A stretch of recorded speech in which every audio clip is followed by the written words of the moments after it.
Inflammation, the Silent Killer, with the subtitle of this webinar, Stop the Myths and Misinflammation. How funny is that? How great.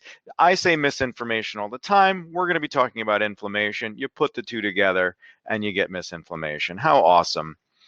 Our normal housekeeping items are the same as ever. You can rewatch this at any time. We're going to be posting this and the slides pretty shortly following the evening. Other tools and guides will be posted as we discuss. Definitely look out for tomorrow's email blast, our weekly newsletter, because it's going to have an article that supports the information that we talked about here tonight. If you have any questions, ask away. I love feedback, so check your follow-up email, and that would be great. We have tons to cover because I don't know how to, pace myself and not cram a bunch of information into a single topic. So who the heck is Neal? I think everybody in the room knows me. I don't see any strangers, maybe a couple. There's a couple strangers here or there. I'm a pharmacist practicing for over 15 years. I own a pharmacy in Woodstock, New York. I'm a holistic pharmacist. I've seen the power of lifestyle interventions, natural products, and traditional medications, but I know that both healthcare industries are sick, both the natural products industry and the pharmaceutical industry. So I've developed Woodstock vitamins because we need a new path for managing and preventing disease. We've weaponized my approach, basically my obsessive rigor, to deliver better products, better advice, and better information to help you live your healthiest life. What the heck is a holistic pharmacist? Well, I made up that term, but basically is that as a pharmacist, you would think that my goal is to get everybody on medications, and it's quite the opposite. I want people off their medications using nutrition, exercise, stress management, sleep, and yes, supplements to prevent as much disease as possible. And I know the system's jacked up. I know that it's tough to go see a doctor and be a part of that whole system, but it's necessary. Traditional stuff is a part of the whole picture. We can't live our best lives without all three pieces: the lifestyle, supplements, and medications. And so that's my little summary of what I think a holistic pharmacist is. But mostly, I'm just a big mouth professional who gets a little crazy and asks some tough questions, and who also probably could use some hair plugs based on this picture, huh? What? What's up with that? This is our newest fun thing that we're doing. If you have listened to the podcast, I think you should let everybody know in the webinar chat room how awesome it is, because I think it's an awesome thing. We've only published about 8 or 9 episodes, and they're actually turning out to be quite phenomenal. And our growth is pretty astronomical. We're actually at a point where most people are at after just a month. Uh, we're at a month. Most people would be at this point after a couple years. So we've gone quite rapidly. Please visit woodstockvitamins.com/podcast, or pull up your phone right now and type in Big Mouth Pharmacist Podcast on any of your favorite podcasting apps. Subscribe to the feed, and please give me a review, preferably 5 stars. That would be super helpful. We've got some really cool episodes coming up. We're going to talk about fandom. An NYU professor named Zoe Fraud-Blenars on, and she's going to talk about the cults that are developing around nerdy, geeky things, but then also things like supplements and wellness. We have a social media expert. She did the first study connecting depression to social media in a causal way. So the two cause each other. We had a mom on who has created the Mothers Against Drunk Driving for vaping, and we're going to talk about vaping. We have a bunch of fitness people on, and I have an internationally renowned sleep expert coming on in the future to talk about sleep. So please check out that podcast. Okay, enough of the commercial. Of course, this is the most important thing that you read here. I am a pharmacist, but I may not be necessarily your pharmacist, so don't do anything without first talking to your doctor. Don't read or believe anything on the internet. It's all lies except for what I say. Thank you. My responsibility, of course, is to be responsible. I am hoping that I will make no outrageous claims, just real practical advice around products and what the current evidence shows. In other words, no BS. All right, we're going to break it down for you. I'm going to get serious here. So today's discussion has to be highlighted because when I started doing this and I got the feedback from people out there of what they wanted to hear, I decided I'm going to go completely against the grain because I've got, mental problems. But there's a million blogs out there that talk about botanicals and anti-inflammatory compounds, and I just realized that they're just filling up the page with words, telling you anything that isn't really relevant to the supplement or what it really does in your body. There's no one that is going to say what I'm going to say about supplements and inflammation. I want to challenge your preconceptions around inflammation, and I want to challenge the framework that the experts and the media are putting inflammation within. This isn't a blog or a webinar or a podcast. Any information about why ginger is great for you and all of that kind of stuff, or how do I deal with the inflammation in my gut. This is me teaching you how to really think about inflammation and what actions you can take that will actually matter. So today we're going to cover what inflammation is, acute versus chronic inflammation, the causes and effects of the bad guy, chronic inflammation. We're going to talk all about misinflammation, ha ha ha, and we're going to talk about how we can reduce inflammation in a holistic manner. So let's get started. Inflammation science, making boring stuff fun. And I try to go a little bit harder with the sarcasm here today, guys, because this is really boring stuff. So what is inflammation? That inflammation is just a natural response to stimuli. What does that mean? Well, let's let Aladdin show you. What I want you guys to do at home is to roll up your sleeve and scratch yourself. Just scratch yourself down on a line and then rub back and forth over it and count to 5. And if you look, what you'll see is a line that is now red. It will feel warm and it will like swell up a little bit. And that, my friends, is inflammation. That's it. The classic signs of inflammation are redness, swelling, pain, heat, and if it gets severe enough, you can actually lose the function of whatever the tissue is that you're dealing with. Inflammation is a rapid, broad response. It's a generic response to danger. Cells in your body, all of them, have these signaling molecules. And then as soon as the cell is ruptured from like a scratch or a cut or whatever, it blows up. And those signals basically say, hey, man, something's wrong. Everybody get over here, clean it up, and send more help if you need it. This is all part of the innate immune system versus like the specific stuff where you're dealing with specific infectious agents. So the one thing that you know, if you've heard me talk before, is I will say the immune system is complex. Not respecting that complexity, like when people say, oh, we can boost your immune system, it does a disservice and highlights an expert, quote unquote, incompetence. It's totally okay if you say boosting because you haven't had a medical degree. But if you're an advisor of supplements and you're telling people that the immune system is much simpler than it is, I think that you're doing something wrong. Inflammation being a part of the immune system is also very complex. Again, I'm trying to stay north of the specifics because it is a very wonky thing to understand. So we said it's a response to stimuli. Well, what stimuli? Pathogens, bacteria, fungi, viri. All of these things will trigger your immune response because they're going to start to destroy the tissue that they come in contact with, bursting out all of this crazy, these chemicals. Also, irritation itself. So pesticides, herbicides, environmental contaminants, smoke, allergens like pollen, mold, and dander will all be irritants to our body and will contribute to and signal for more inflammation. Also, just any sort of tissue damage. You know, if you can have any of the reasons above, or you can have some physical injury. You break your foot, you look down, your finger's missing, that would trigger an immune response. Cuts, scratches, all of that stuff will trigger immune responses. The purpose of inflammation is it's a very, very smart system. Again, we have these signalers, and the purpose is to say, get the help here quick. The cell pops, and this is kind of what happens. Booyah. Right?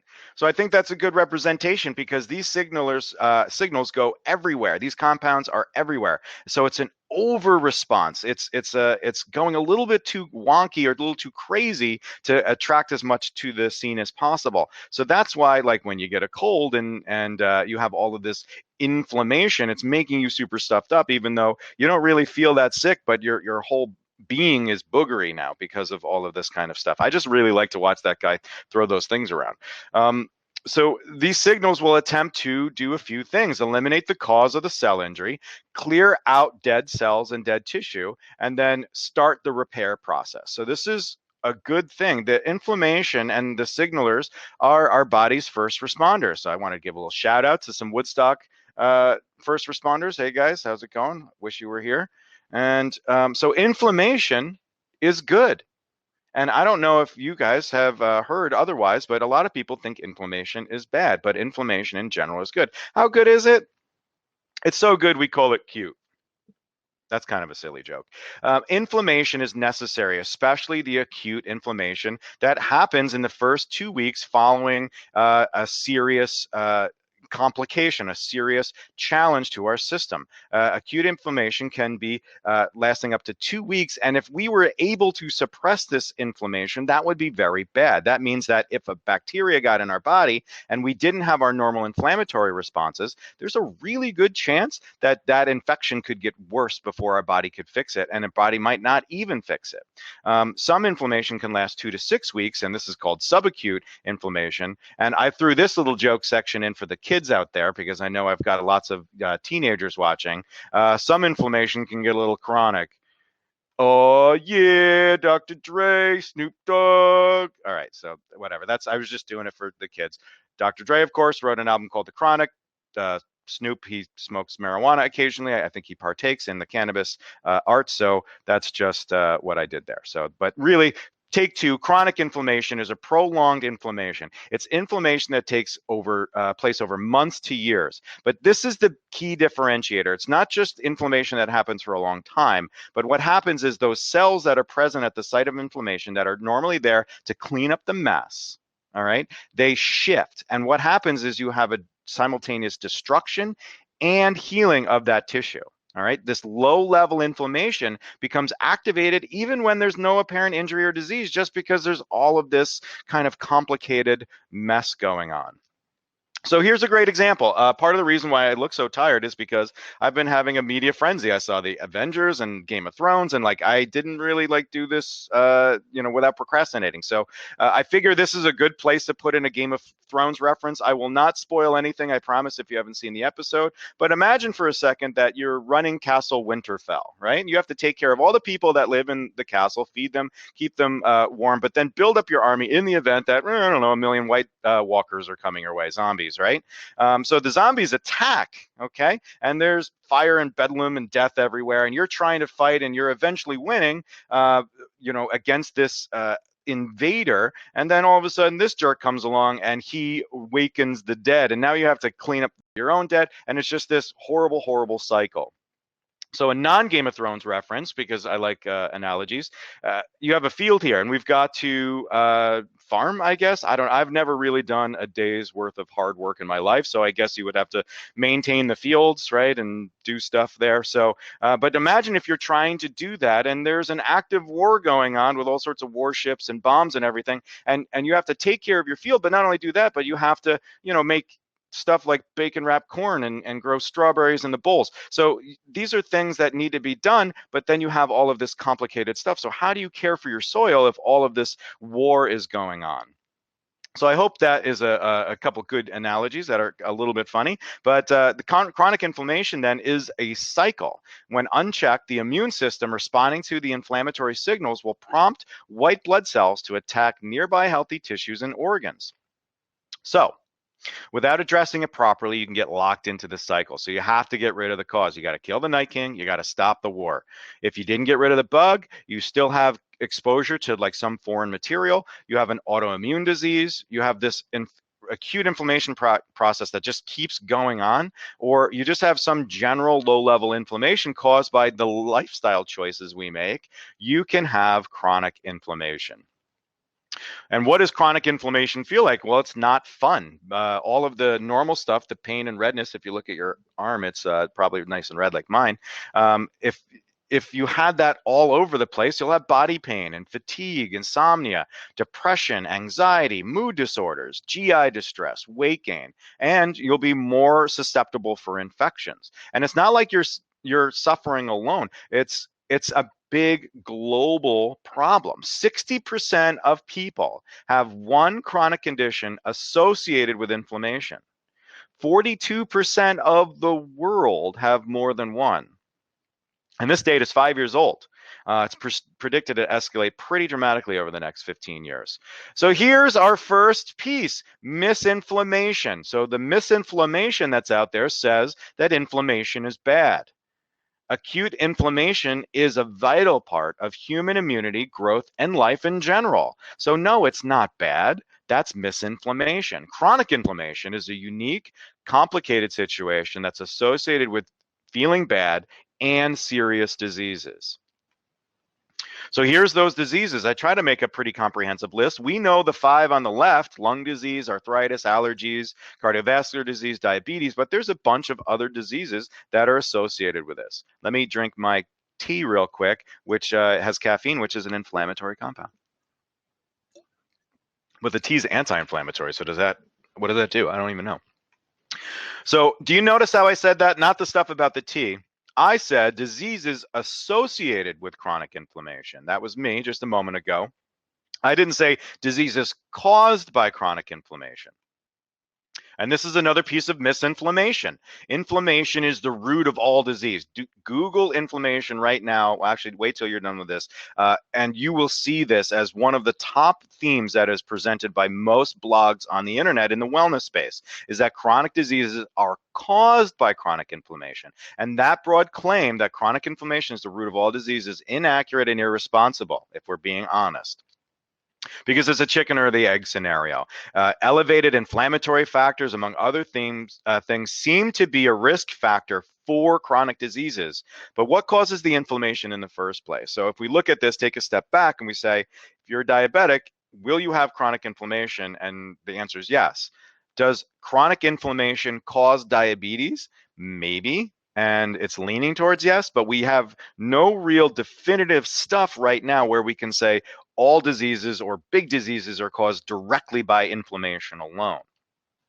So the scientific footing of cause and effect isn't sound at all. There's great leaps being made to connect it to, but the chronic diseases that we are worried about here are multifactorial. Inflammation from unmanaged risks, sure, will contribute to the worsening conditions, but it's not the sole factor. It's not just because you have allergies that all of a sudden you get diabetes. So don't look to oversimplify this like the media does. When somebody says chronic inflammation is bad, that is true, but all inflammation is not bad. When somebody says that chronic inflammation causes all diseases, that is not accurate. The fight to fix chronic inflammation takes place on many fronts.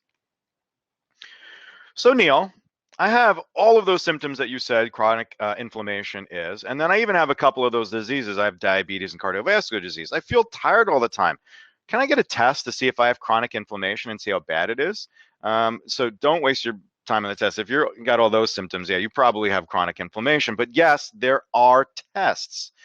You can test for specific inflammatory mediators, homocysteine, technically fibrinogen, and then all of these 3-letter acronyms, TLAs, right? CRP is the most one, C-reactive protein. But then there's like this stuff, SPE and SAA and TNF and IL-1 and IL-6 and IL-8. Clean up on IL-7. But all of these things are things that you can check for, but a little bit of misinflammation. You don't need a test to determine if you have chronic inflammation. And even if you did, how helpful would it really be? We should not test for inflammation on a general standpoint. So all of the people listening to this, we shouldn't really run out there and ask for a test, because what is the test going to tell you? This is the important thing to remember when you talk about diagnostics. It's going to tell you that your inflammatory markers are up, but is that a result of a chronic thing, or is that just because of an acute inflammation attack right now? Am I sick? Is there pollen? Am I injured inside or out? Am I dehydrated? Like, what are the things that are going on that could be, this test could actually be telling us? And can we differentiate between those? Some of those tests are standardized, some are not. That means that like it's just kind of willy-nilly, like if this is high or low or whatever, and most are stupid expensive. And really the important thing is, if you test, how does that change how you will behave? The big thing here is that if you're doing diagnostics, you want to change your life to hopefully make those tests better. You get an F on your math test, you better start doing your math homework. So if your blood sugar is 400, you're going to want to start changing your diet to get your blood sugar to the regular levels. So if your inflammatory markers are up, are you going to eat better? Why wouldn't you just eat better anyway? Right? And the most important thing I think is, what's the impact of a false negative? So what if you get a test and it says you have no inflammation, but there's all of these things in your life that are contributing to potential chronic inflammation? So these are very, very important considerations for everybody. So just a little added bit of content here. I want you all to watch for the charlatan's tricks. And this is what it pretty much sounds like. I've got the secret. No, you don't. You don't have any secrets. There's no secrets. Get my consultation. $750 later. Take this test. It's a special test. They'll charge you $500. Your insurance won't cover it because the test isn't real and it doesn't really tell you anything. And then of course buy these 10 supplements because you need 10 all at once, and you just spend $350 and you get expensive urine. And one of the things I always like to tell people, if you're going to a practitioner who is talking about how the big medical complex is such a evil thing, and you know, if you're so natural and you're anti-establishment, why do you act like a doctor? You know, why do you have all these credentials? Why are you doing all of these things in the same manner that a doctor would be doing, especially when you're not a doctor? You know. So we know that there is a relationship between chronic inflammation and disease. The real big question mark is it a cause or effect, or are they just kind of linked together? I hope you're thinking, because this is kind of blurry here, well, what are the things that I can do to help reduce chronic inflammation? Are there risk factors that contribute to chronic inflammation? And I'm glad you asked, because there are chronic inflammation risk factors, getting to the low saturated fat, non-deli meat of the discussion. So here's a Neal quote for you. Chronic inflammation is an undesired, complex immune response that's a result of many factors, all of which have to be managed or eliminated to break this unhealthy cycle. Here are the risk factors for chronic inflammation: diet, age, obesity, smoking, and exposure to chemicals or triggers, low sex hormones, sleep, and stress disorders. Does this sound familiar? Because it should. I think I've seen all of you in my my webinars before, and at the leaky gut webinar, this is all the stuff that was covered. These are the same risk factors that we talked about. Specifically for age with chronic inflammation, is it because our body is degrading more quickly, or is it because we've had so much more time to build up these oxidative inflammatory components in our body? We don't know. But otherwise, let's dig into each one of these things that are making inflammation worse. We know nutrition will contribute to the inflammatory picture of your body. Eating inflammatory foods themselves is a major problem for most Americans. We're eating unhealthy fats, lots and lots of refined sugar. We just eat processed, packaged junk food. We're not eating enough of the anti-inflammatory foods, and we're not eating enough antioxidants. Oxidation is the cellular damage that increases inflammation, and it's a normal balance. Just like inflammation, we need oxidation, we need antioxidants. If we're not eating enough antioxidant-rich foods, we have an overabundance of that oxidation that causes damage at the microscopic level that increases inflammation. Inflammatory foods are foods that have been shown to trigger inflammatory responses in the body, and chronic intake will lead to chronic inflammation. And this list, again, back from the leaky gut webinar when we were talking about things that make your gut go, ugh, this is them. Sugar, high fructose corn syrup, saturated fats, trans fats. One of the big things is omega-6. We get way too much omega-6. The ratio should be near 4-to-1. We're almost like over 17-to-1. We're getting too much omega-6. Bad sources of fat. The excess intake of omega-6 actually will stop any of the advantageous benefits of omega-3. So that's something very important to consider, is that you could be getting omega-3s in your diet, but because you're getting so much omega-6, that omega-3 benefit is getting completely wiped away. Any of the refined carbs like white bread, I mean, this is the real reason why we're fat. And as we said before, obesity is a risk factor for chronic inflammation. And MSG, of course, is one of the biggest compounds that activates inflammatory pathways and can affect liver health. again, the list here is pretty simple. It's all the gross stuff that you're not supposed to eat, but is awesome to eat because it's like super addicting. White bread, pasta, French fries, fried food, sugar, soda, artificial sweeteners, red meat in excess. Of course, we want to maintain a low level of that. Margarine and the fake butters contains all that saturated fats and frankenfoods, and same thing with the vegetable oils that are mostly chemical and less vegetable anymore.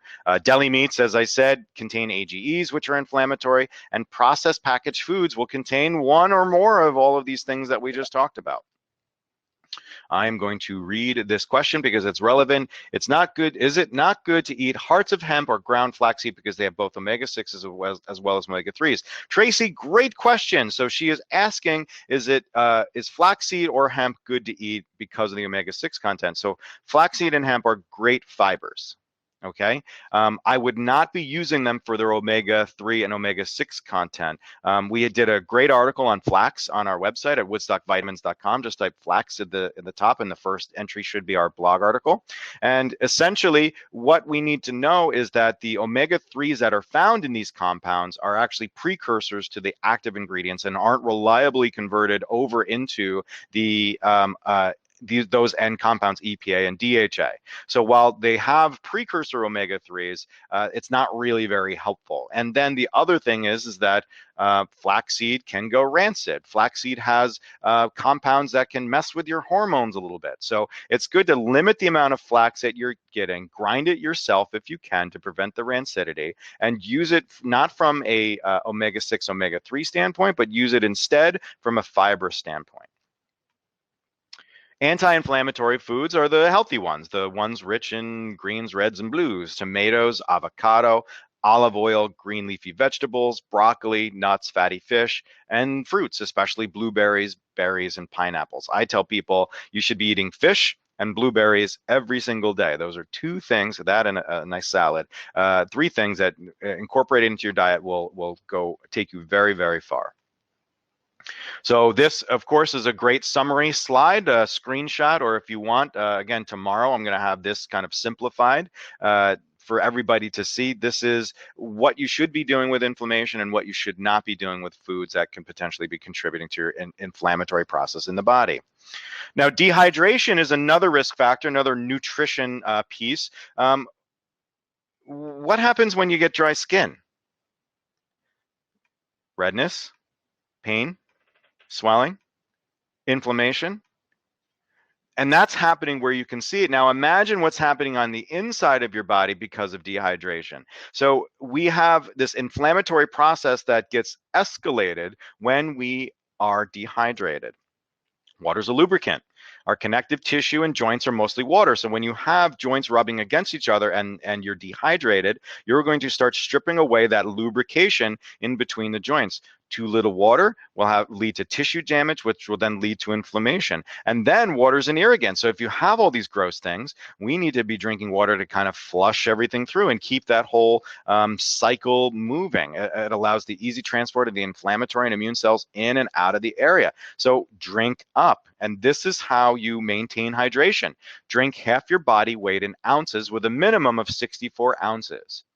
Add in any losses from exercise. A lot of people don't think of this, but when you're exercising, especially like on a bike or like running or even swimming, you're going to be losing between 1 and 4 liters per hour that you work out. And this is part of the reason why some old guys are walking around naked for some reason in the bathroom. They're weighing themselves before and after their workout to see what the weight change was, and that is normally due to water weight in that short amount of time, and then they would know how much they need to drink to make up for that loss.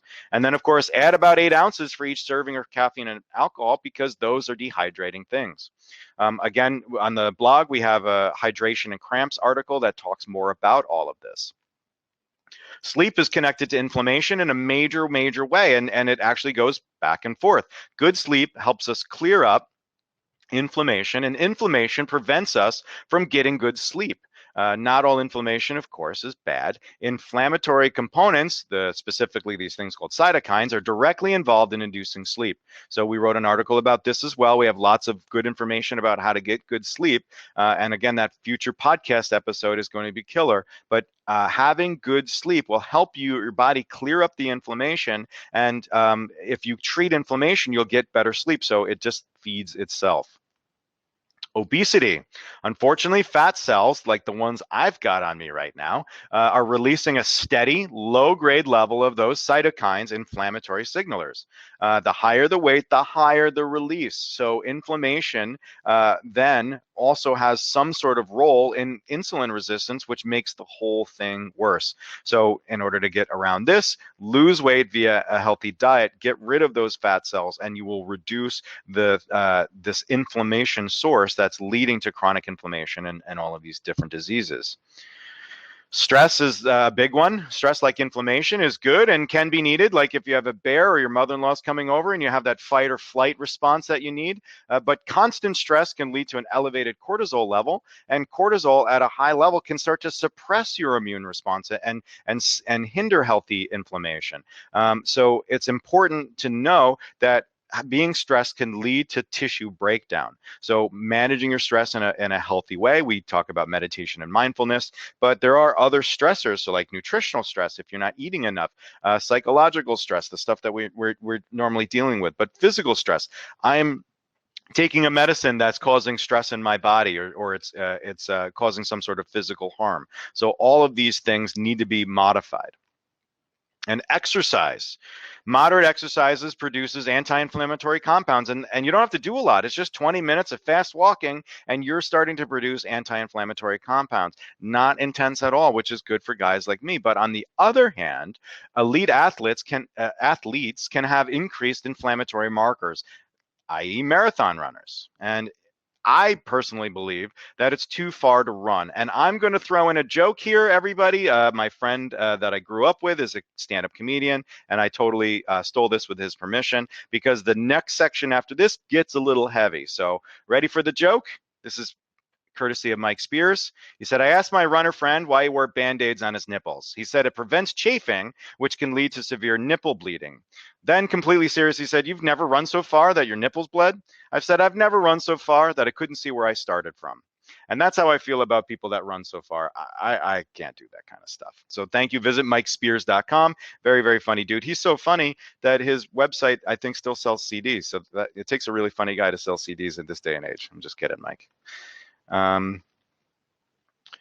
Treating inflammation. Let's get into it. This is me building a case, and it's going to a point, and I want you to sit and ride with me, because this is really what I'm getting to here with my inflammation talk. So you've heard me speak, most of you. The natural versus traditional thing is a false dichotomy.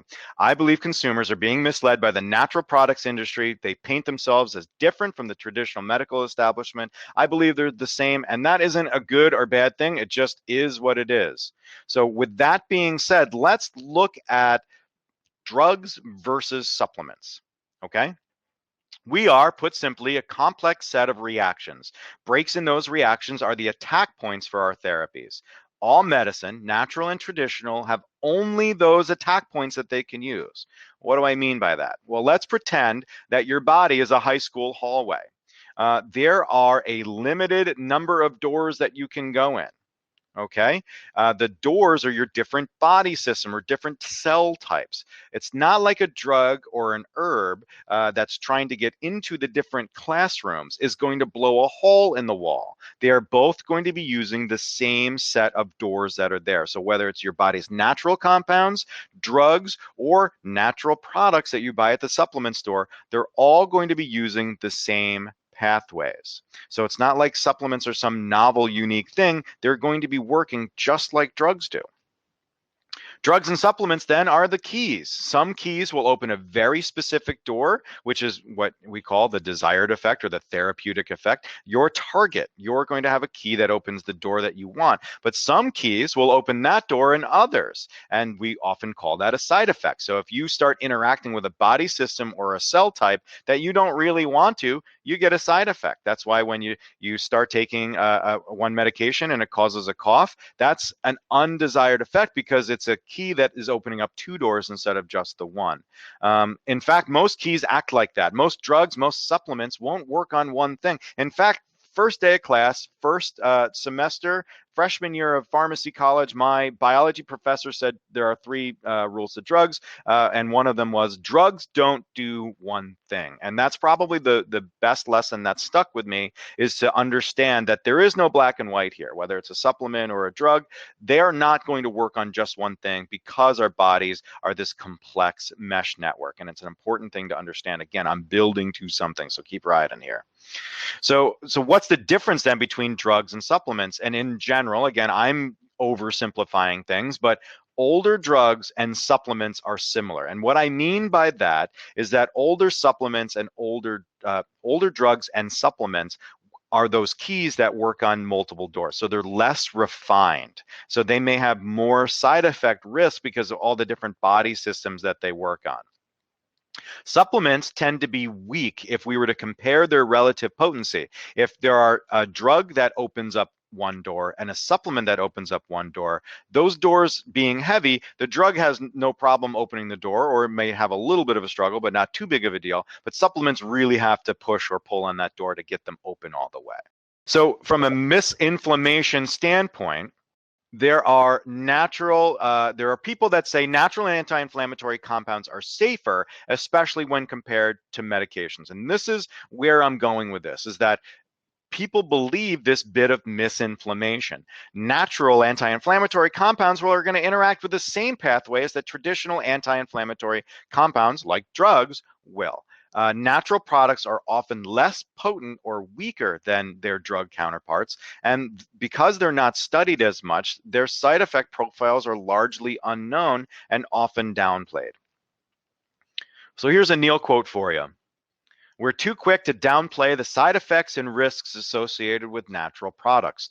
We must measure the risks and benefits of any therapy using the best available data in an honest and objective way, whether the product is natural or traditional. So we have to give everybody equal beatdowns, I would say. That's probably the easiest way to say that. So when we're talking about anti-inflammatory and treating inflammation using a physical compound, whether it's a natural supplement or a drug, let's start out with the drugs because we know so much about them. They've been extensively studied for like 60 years at this point.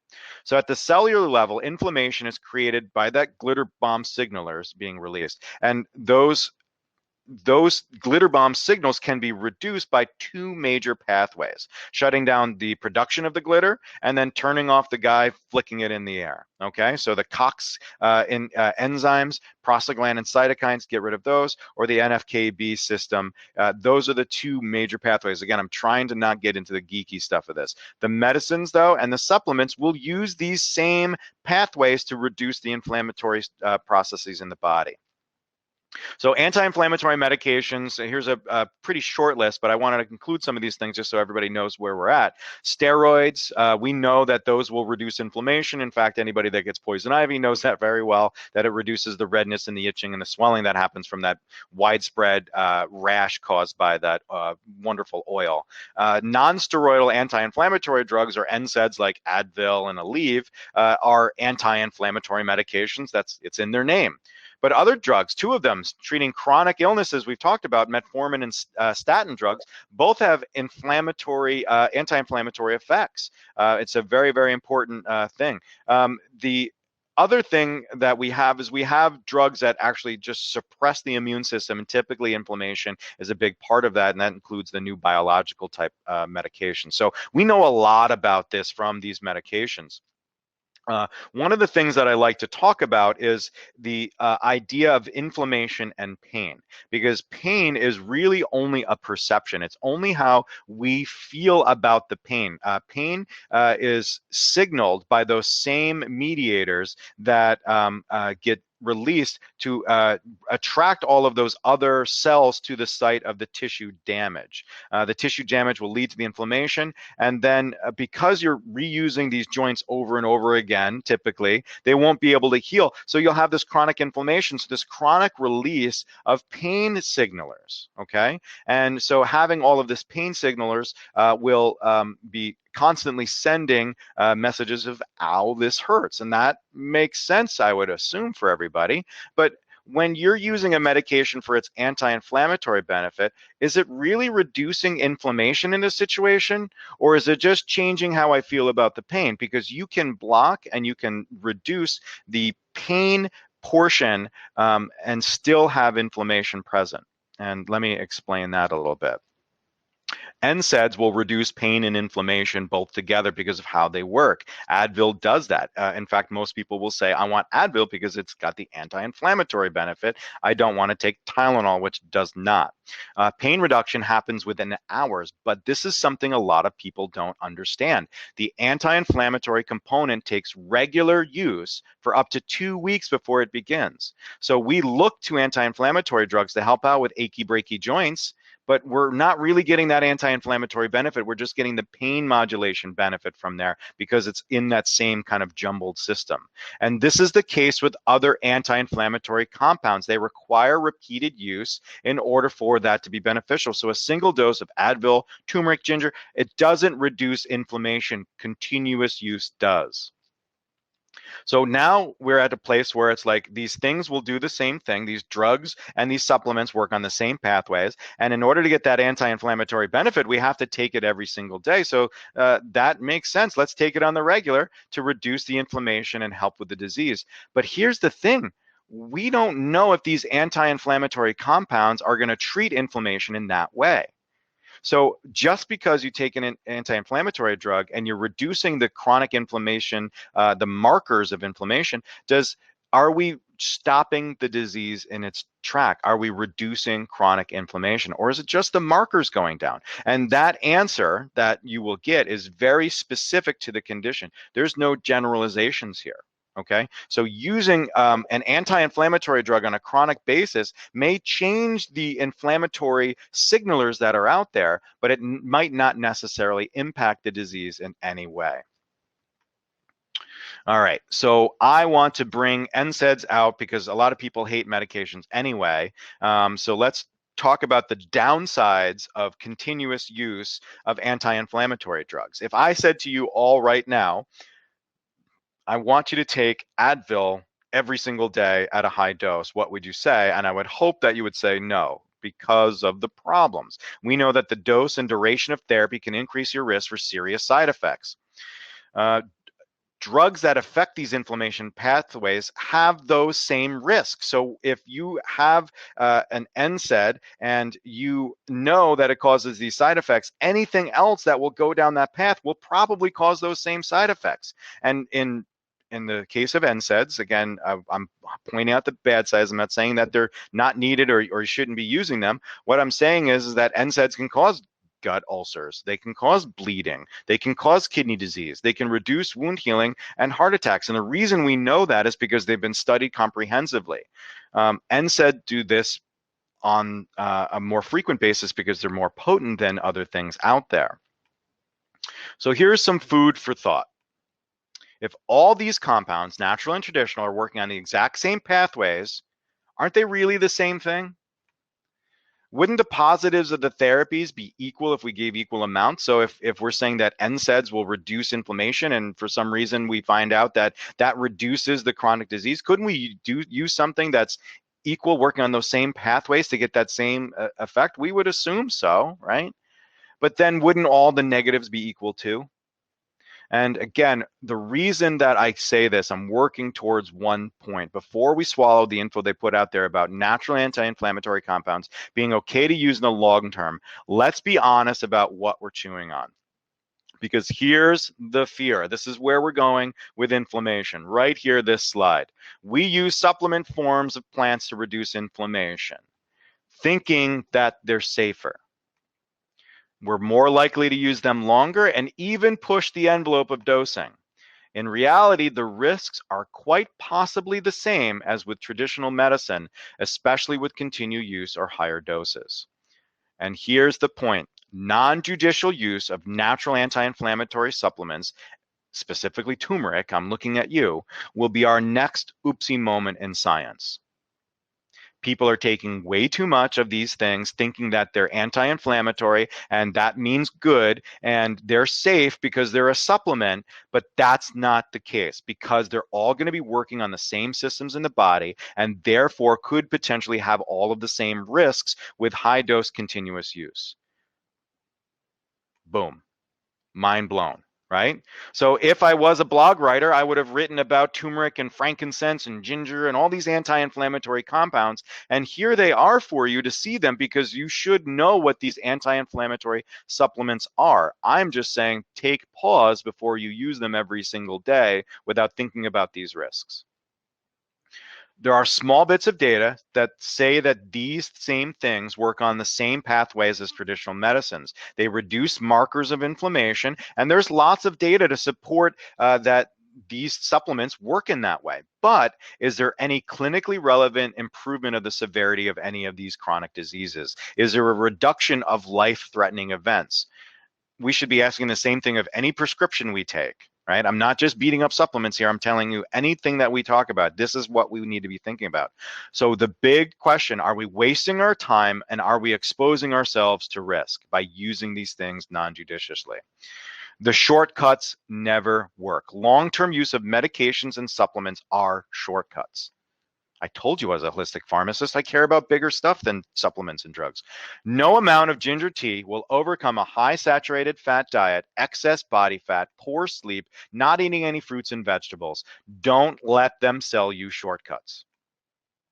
Know that there's work to be done and know that the work is simple, but not easy. It takes a lot of determination and diligence to get this done. And I will happily support anyone in doing the real work of wellness. I'll be your cheerleader. So here's my take on anti-inflammatory supplements in a nutshell.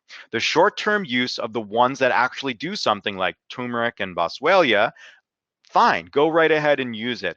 But avoid the aspirin-like compounds like white willow bark. Aspirin, if it came out today, wouldn't be an anti-inflammatory drug. It would be marketed as a blood thinner because that's really what the more profound impact is there. Don't supplement with those weak things like resveratrol and pycnogenol and the other less active anti-inflammatory supplements. You're just wasting your money, right? If somebody comes in and they're morbidly obese and said, I heard that resveratrol helps with inflammation, what should I say to them? What's the most responsible thing to say? I can say, technically, yes, resveratrol has anti-inflammatory properties. Whether or not that relates to anything and whether or not that's really going to overcome what you've got going on, I don't think so. Instead, I would like it if you incorporated all of these anti-inflammatory compounds into your diet via their food sources. So instead of taking a ginger supplement, put ginger in your food, eat turmeric, cayenne, sage, green tea, incorporate that into your day in moderate amounts as a part of a varied diet. They're delicious and they're foods that we don't normally get exposed to. And this is a Neal quote of all years is I have a problem following rules and I want to be different. So that's why I came to this conclusion. So when we talk about inflammation, when we talk about the anti-inflammatory journey, I think I've set up a pretty clear roadmap for how we do that and what we need to be careful of, especially in the world of misinformation as it's presented to us today. So we have to manage or eliminate risk factors that will contribute to this chronic inflammation problem. Diet, exercise, stress management, sleep, environmental control and quality. What's your air like? What's your water supply like? Take fewer, better supplements on a short-term basis and manage the diseases and risks with traditional medicines where appropriate. Now listen, it's not like I'm tooting my own horn, but this sounds kind of familiar to me. Oh, it's the wellness pyramid. So more validation that this methodology that we've come up with here at Woodstock Vitamins is the key to living your best holistic life. If you look on the bottom, foundational things that need to be done first are those things. Managing the risk, living your best life begins with the best diet, exercise, stress, sleep, and all of that stuff. And then you can reach for supplements and try them, but there are some supplements that everybody would benefit from because our diets aren't perfect. And then if we've tried all of those things, we need to be okay with accepting medical help and to help us manage and treat diseases. So this full process together is what the real secret is, the worst kept secret to treating inflammation and preventing chronic inflammation is this here. So the Vital Five, of course, the five most important supplements that nutrients that everybody should use. Omega-3, definitely. We need high dose EPA and DHA to make up for our omega-6 intake. Probiotics will help reduce gastric inflammation and keep your microbiome intact. Calcium and bone support, technically, the big thing is that vitamin D below normal may have an effect on inflammation and how we manage inflammation. So getting that vitamin D level correct is important. And proteins for the win here. It's a good nutrient, but of course, collagen, we don't get enough of that. And collagen congregates around the joints and the connective tissue. So it will actually reduce symptoms of pain and inflammation in a lot of people. This is where we start people off with is fish oil and collagen when they tell me that they have joint pain. Micronutrients, yes, if you look online, again, you'll see vitamin A and vitamin K and all these different nutrients have an impact on inflammation. What's clinically relevant is that you need to throw away your multivitamin and instead use whole food green supplements if needed, and supplements rich in antioxidants like our Vital Greens and Reds. It's a high dose of fruits and vegetables. But again, I would prefer you to get this stuff from your diet if you can, but many of us cannot. Here's a bonus because a lot of people ask about CBD now. CBD and its role in inflammation, maybe, probably. But again, what does that really mean in the disease management standpoint? And should we be using that early instead of all these lifestyle choices? I would say that our goal here is to use CBD to help with the pain component of joint damage or inflammation. And we need to find out exactly which cannabinoids, like the terpenes, the essential oils, or the CBD itself, or THC, and what ratios need to be in there to have any impact on the inflammation and what that means for us as humans, you know? So boop, boop, boop. So the concluding thoughts here, I think we've hit on some important points, and I hope, again, this was a unique perspective around inflammation, something of value that you may not hear other places, but your goal should not be no inflammation. That's a silly goal. You should be hyper-focused on managing risk factors that contribute to chronic inflammation, the bad inflammation. You want to supplement with compounds that have anti-inflammatory benefits, but do so only in the short term. These compounds are best incorporated to your nutrition as healthy foods. And because we're so complex, we're very dynamic, we're complicated, there's no one answer, but instead multiple proven strategies that work in synergy to help you live your best life. And so misinflammation, that's me, would love to help anti your inflammatory. So if you have any vitamin, multivitamin, or wellness related question, please don't hesitate to reach out to me. I'm available. Here's the phone number. My email direct is Neal, Neal, at woodstockvitamins.com. And you can go to www.woodstockvitamins.com and even click on the chat link and it goes right to my phone. So I hope you learned a lot. I do have some supplement recommendations for you. And if you visit right now, before midnight tonight, you will get 15% off any of the supplements that are in this collection. Anything missing, let me know. There won't be 15% off CBD because, come on, give me a break. I give you guys discounts enough on that. But any of the and supplements that we mentioned here, if you go to woodstockvitamins.com/flameoff and use the code flameoff15, you will get a 15% rebate on your 15% discount on your products. So I hope to have you join me again. I am going to switch now to the question and answer session. I'm going to slide up here, and here we are. So please ask me lots and lots of questions. I'm going to hang out for quite a bit. So here we go. There's Neal. There I am. All right, so Tracy's got a question, and the question is does eating collagen build collagen in the body? I thought once it was digested and broken down, it wouldn't. And this is a bit of contention. And what I have found when I've looked at it is that most importantly, the gut cells are going to be the first to take up these partially digested collagen peptides. So they will utilize those compounds. But yes, once any protein is absorbed in the bloodstream, it starts to get broken down and turned into the building blocks for building other collagen molecules or other proteins in general. But because it's so rich in these unique structures, there seems to be clinical data that says you will reduce inflammation, at least the experience of inflammation from the pain in joints. There's data around athletes and there's data around lay people using collagen not only for their gut health stuff, but then also for their joint health. So, so you're right. When we digest stuff, it turns into little kibbles and bits that's used to make other things in the body. But it seems that there is a benefit to ingesting collagen over just plain protein. Thank you, thank you, thank you for the compliments. Yep, and that's kind of what I want to do. I want to make sure that everybody's really thinking here because it's very easy to get sucked in to the black hole of anti-inflammatory fever. It's a new oversimplification of something that's complex that we don't understand. And to be honest, there's no real data that says that eating like you like I'm suggesting will reduce inflammation, and that's what makes you healthier. It probably has something to do with that, but these recommendations fall in line with general health anyway. It's a very, very complex system, and I just want you guys to be aware of all the craziness that's out there. So better for my arthritis to take a collagen supplement than Woodstock's turmeric supplement. You can use our turmeric supplement because it's one of the best raw materials out there, and it's the BCM 95 form, so you're going to be getting a full spectrum turmeric.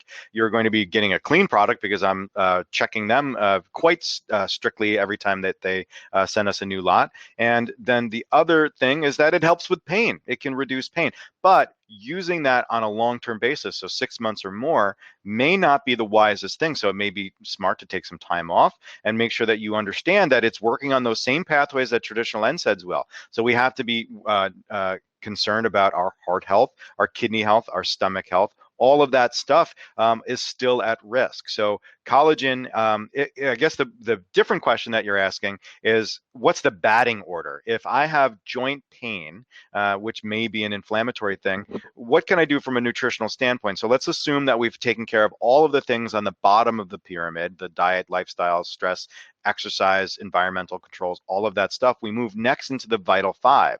So again, omega-3 at that real concentrated dose, that's what the clinical data is showing. And then the next thing being collagen. Collagen has, again, those trials supporting its use for supporting joint health best, and correcting vitamin D, of course, and getting more antioxidants. And then we move to that next tier, which is, okay, I still have the pain. I'm doing all those great things, but I still have a little bit of breakthrough pain. Are there natural options before I have to go to prescription options? Yes, there are. Turmeric, CBD. Those are the two that I kind of lean on the most because of all the great stuff that's come out about them. Joan says, giving us a little example, she has diabetes and another costochondritis. I'm sorry, I can't read it from here. And she's been in pain for years. And right, so you have these diseases that are keeping you in an inflammatory state, all of the risk factors in our life that could be producing inflammation. So it's no wonder why you have joint pain or just general pain because of the constant secretion of inflammatory mediators, which also mediate pain sensation. So overused turmeric is, I would define it as going over the current recommended doses. I think like 1,500 milligrams of the turmeric extract is really the most that people should be doing on a daily basis, and using it on a long-term basis. So using it for more than 6 months, and some practitioners will even say, like real practitioners will even say, keeping supplement use to just a couple weeks at a time, and anything more really should be brought to your doctor's attention. Thelma, good question. Is inflammation in the arteries different from other inflammation, and how do you treat it? So inflammation in the arteries is not any different. It is the same kind of thing. Essentially, oxidative compounds, typically high blood sugar or cholesterol, like bad cholesterol, will start to destroy at the cellular level the inside of the tube. So we start to like put little microscopic cuts in there. And what happens? Inflammation happens because of the glitter bomb. So we have inflammation, and again, this chronic destruction and repair in these vasculatures, along with the deposition of like hardening materials like calcium and from all these other factors, start to make this inflammation that's happening in the blood vessels turn into a hardening of the arteries so they're less flexible. And so that is very much the same thing, and is very much tied to that risk management that we talked about. So by having chronic inflammation in the body and having all of these risk factors like cholesterol and bad diets and all of this stuff increases our risk for having stuff like hardening of the arteries. So I hope that answers your question. Thank you for the compliment, Tracy. And Jim's got a question. I'm assuming that swelling from a trigger figure is a manifestation of inflammation. They're the most obvious signs that something is wrong. Treating this long term is not much help for relief of the symptoms. Right. So if you have something like trigger figures, so then you have almost like what's become like a genetic like physical change to the area. And so, yeah, so using the traditional anti-inflammatory drugs to give you some sort of relief is part of it. But what else can we do to help blunt the chronic inflammation that's happening? And that's risk management. So, are there other things that are going on in your life that could be contributing to the inflammation that you're feeling in the finger? So again, somebody comes in with knee pain, the thought process isn't just to look at the knee, it's to look at the whole person. Are they in shape? Are they exercising? Are they sleeping? Are they managing their stress? Are they eating correctly? Are they managing any other diseases that might be causing this inflammatory stuff? So you can see the theme comes up over and over and over again. So what do I recommend for ulcerative colitis? So that's a pretty big question, but definitely dietary modifications are in order, reducing the inflammation. So this is a condition where the inflammation is so bad, the entire area is inflamed, and then you have malabsorption, and it can lead to all sorts of different problems from a nutritional standpoint. So, reducing that inflammation, and it may require using some of those medications that are delivering those anti-inflammatory drugs directly to the large intestine, the colon. But we, basic stuff. All of the stuff we talked about in the Vital 5 standpoint, omega-3 supplements, again, reducing that inflammation. Probiotics are going to be your biggest help here, because when you have an inflamed gut, you have a microbiome that's kind of like out of whack. There's a lot of data from the World Gastroenterology Organization that shows probiotics benefit in ulcerative colitis. So using the proper strains at high doses can help out. We talked about protein in the Vital 5. So gelatin is actually what I would use instead of collagen, because that has a more soothing effect to the lining of the gut. Yeah, so like moving down that path and using nutrition and risk management as well as other lifestyle factors, and then some of those Vital 5 nutrients to start checking where you are and then revisiting. Remember, I'm not the charlatan that's saying take 10 supplements when you come see me the first time. Let's try a couple things, try some lifestyle stuff, see where you're at, and then in a week we can recheck, in 2 weeks we can recheck, and then we can make modifications. Anybody else got any questions? Because I'm going to go home and I'm going to go to bed, because I was up late watching Game of Thrones and doing this whole thing. The podcast is at any time. It's an on-demand radio show. So if you go to your phone, and if you have an iPhone, they have a podcast app, and I believe Androids have it too. So, let me do this. I'm going to talk about this. So if you see this, I know that's a little backwards, but the Business of Story podcast did a show about me, and a show about Woodstock vitamins and everything that we're building here. So I would definitely recommend the first podcast you listen to isn't even mine. It's Park Howell's, and it's Park Howell's, the Business of Story podcast. And you want to listen to episode 194, how to create a healthy brand. I'm a healthy guy. So, and it's all about me and the business here. But otherwise, if you visit and do a little search and type in Big Mouth The Big Mouth Pharmacist hopefully will come up first because that's how awesome we are. And this is us. And you hit that subscribe button and it'll download all the episodes and then you can listen to them on demand. The current episode list, we talked about CBD with the founder of Project CBD. We talked about the keto diet, fasting, paleo, and raw. We talked about yoga and how it can be used to heal people. We've done so much fun stuff. So is it okay to take Woodstock allergy support on a continual basis? So again, the purist will say, don't take anything on a continual basis that's a supplement. You always want to talk to your prescriber and you can mention it to them. So I believe that there are some people that require allergy support year long. And if you haven't yet, get our guide to spring. If you don't have it, I'll email it to you. So email me at Neal@Woodstock Vitamins. I'm going to type that in here. I will send you my guide to spring, which talks about allergies and it talks about ticks and Lyme disease and all this other stuff. And it's a great resource. But so it's a natural product using natural botanical remedies and some vitamins that supports allergies in a very, very efficient way, I believe. And it is okay to use regularly, as long as you're keeping an expert in the loop. And I have a good relationship when we talk about this stuff. I could say yes, you can use that, and I personally do all the time too because of these dark circles that come from my allergies. All right, gang, I'm turning into a pumpkin. Thank you, everyone. Have a good one. Take care now.